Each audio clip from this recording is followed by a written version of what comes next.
What's the difference between a web page and a website? Hi, I'm Clay Cutts from SquarePeg Technology, and I want to talk to you about a couple of terms that I hear misused from time to time. The difference between a web page and a website. Let's start with a web page. A web page is nothing more than an individual document with a certain type of file extension. Now, a file extension is simply the 3 or 4 letters or numbers after the dot in the file name.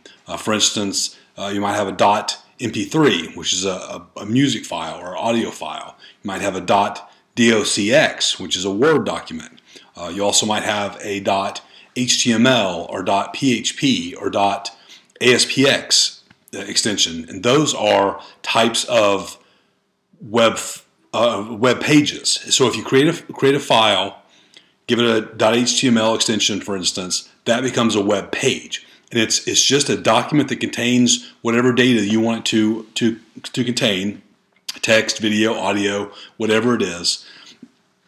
And it's sort of its own entity. Now, a website is a collection of web pages. So you may have a web page called index.php or index.html. You may have another page called aboutus.html. Another one is services.html. Another one is contactus.html, whatever you need on your site, and you create those individual files and cross-link them to each other, and bam, you've got a website. That's all there is to it. Now, a website exists on a computer called a server. It's sort of think of it as a really super souped-up computer with very specific function. Now, a web server is an example of the type of server that your website would live on.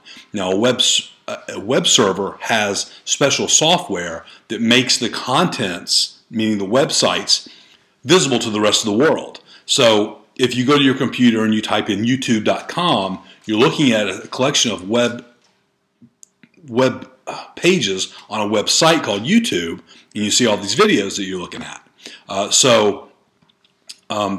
the only difference between a website and a web page. They're related, but they are different things. So I wanted to take a minute to define those terms, because I do hear them used incorrectly, and I've had several clients ask me about those terms.